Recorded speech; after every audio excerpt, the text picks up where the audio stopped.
So mga kamatis, mga kaibigan, pag-usapan na uli natin si Pastil Lord. Ay nako, itong mga bata na to, ano-ano ginagawa. Now, join my free Telegram for exclusive tips and content promotion. Now, let me just show you that ha. Baka hindi nyo kasi nakikita. Ito.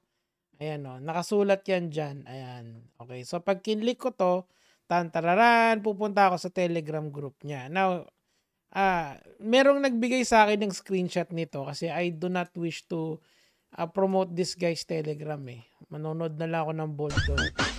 Sulit pa. Hindi, joke lang. Pero, balik tayo dito sa sa kanya.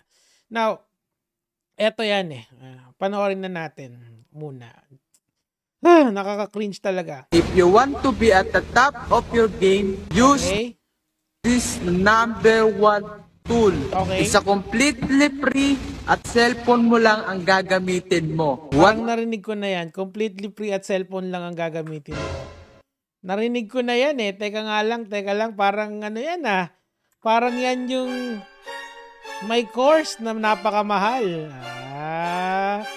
If you want to be at the top of your anyway, tuloy natin.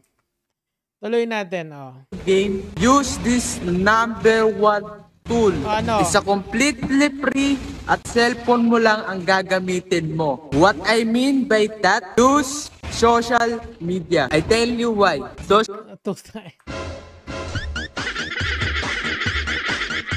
I'll tell you why. Una, teka lang ha. Completely free daw yung social media. Totoo naman yon, at pwede ka naman din gumamit ng PC sa social media. Actually, mas okay nga mag-PC gamitin mo kasi mas madami kang pwedeng gawin. Tuloy natin. Social media is a free advertisement para sa business mo, sa personal brand. Hindi may bayad ang advertisement. Meron pwede mong bayaran yung advertisement sa social media. Depende yon kasi pwede kang magkaroon ng organic reach. Pwede naman din parang i-inflate mo yung ginawa ni Franklin Miano na gumawa siya ng maraming account. Pero ending nun, since hindi niya naisip yung consequences nung pwedeng mangyari sa kanya pag nagkaroon ka ng viral marketing campaign, pwede kasi mag-backfire sa yun. So nag-backfire yung sa kanya, di ba? Nakita naman natin halos wala na. Ngayon, anong nangyari sa kanya, di ba? Siguro i-update natin yun in the next following weeks. Pero sinasabi ko lang sa inyo na yung kung yung sinasabi niyang yan, hindi yan completely correct. Okay? Actually, mali yan, yung ganyang mindset na yan.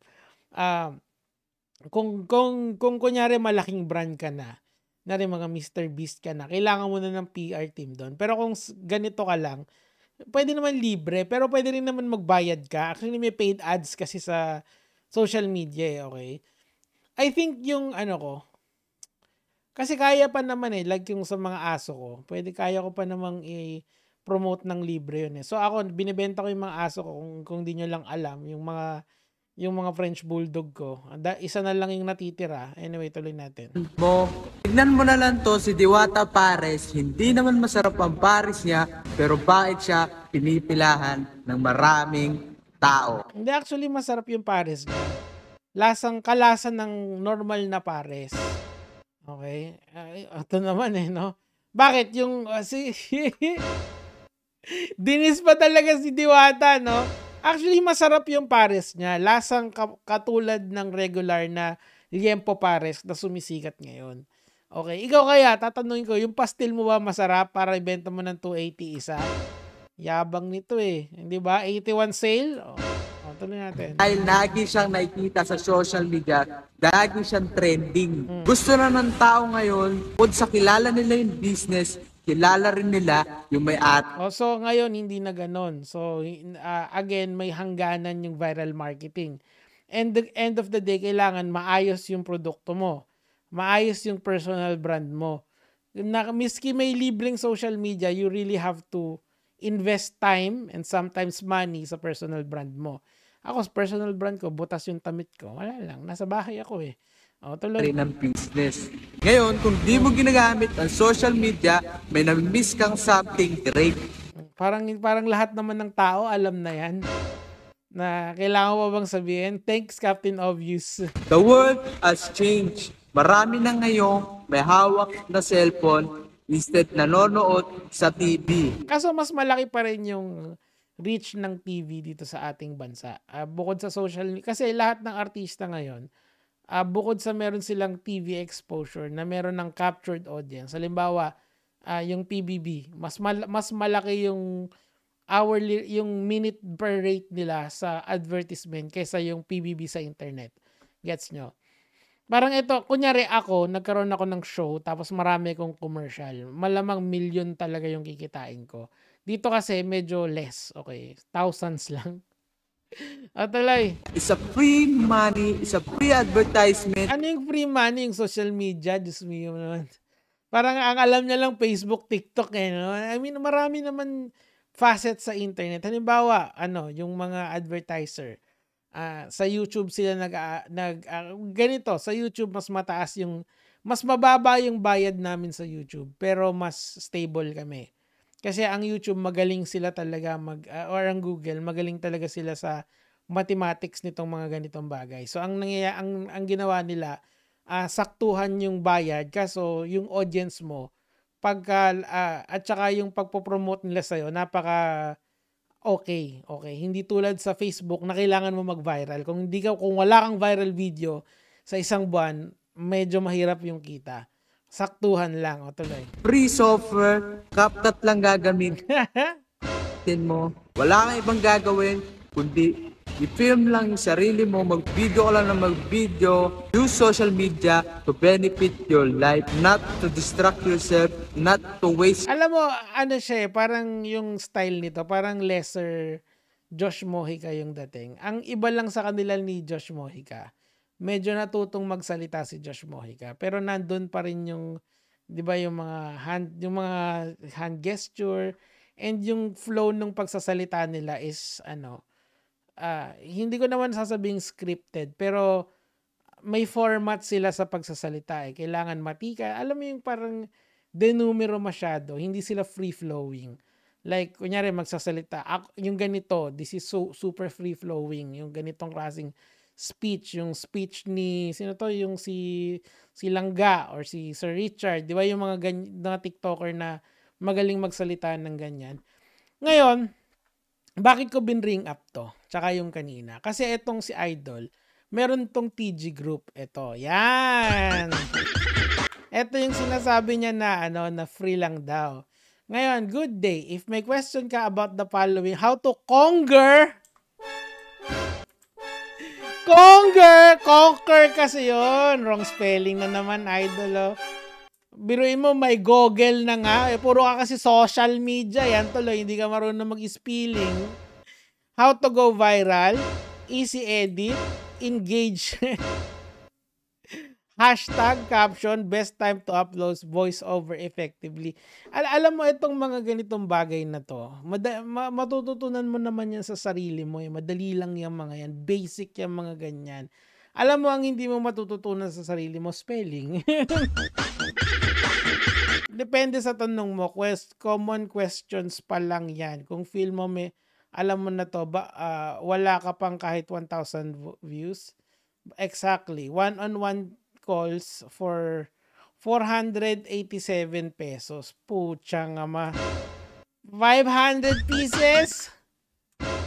Alam mo, why would I pay you 487 pesos? Mukha namang basic lang din yung alam mo. Okay? Kung magaling ka talaga, dapat ang dami mo nang nabentang pastil ngayon. Last time na chinek namin 81, hindi na nagalaw. Pero real talk yun. Siguro ngayon 82 na or 83 na, pero this dude is not making money sa social media as he claims to be, 'di ba? Tandaan yung at least ito kitang-kita natin, polarized talaga to.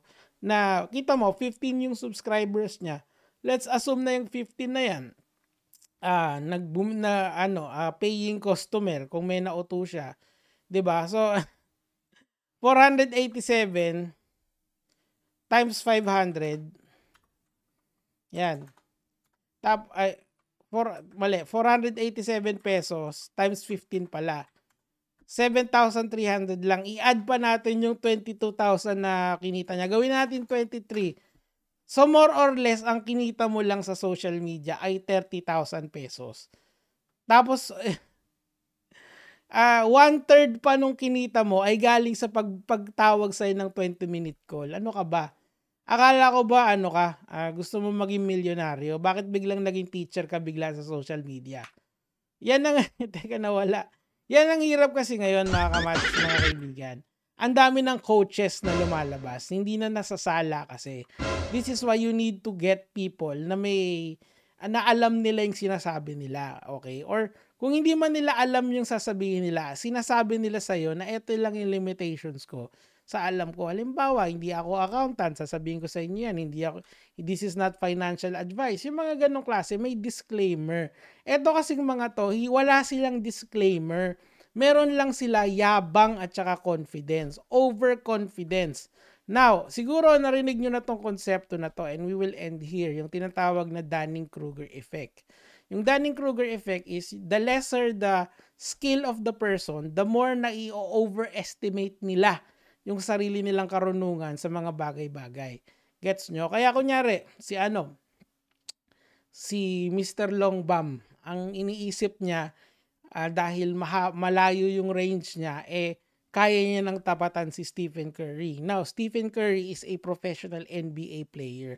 There is no way in this reality, in this universe, na kaya niyang tapatan si Stephen Curry. Siguro kapag 99 years old na si Stephen Curry, baka. Pero in reality, in Stephen Curry's prime, hindi niya matatapatan yon. Pero in his mind, ni Mr. Longbam, kayang-kaya niya. Kasi nakakashoot siya sa malayo. Okay? So yun lang yung batayan niya of what it is to be a skilled shooter. This is similar to this kind of people na nag-o-offer ng mga coachings na ganito. Number one, they did not graduate from anywhere. Okay? Or they don't have any certification from anywhere. That is a fact. Okay? Tumigil to mag-high school. Okay? Okay, alam mo, yung mga college dropout pa nga, baka makinig pa ako dun eh. Pero yung high school dropout, nasisingilin ka ng 487 pesos sa 20 minutes call na ang ituturo lang sa'yo ay mga basic shit, tapos hindi pa kayang ispellingin yung salitang conquer, medyo magtataka na ako doon. Diba? Ngayon, Hermogenes, Ezekiel, babayaran kita ng 2,000 pesos. So magkano yon? Kasi 20 minutes,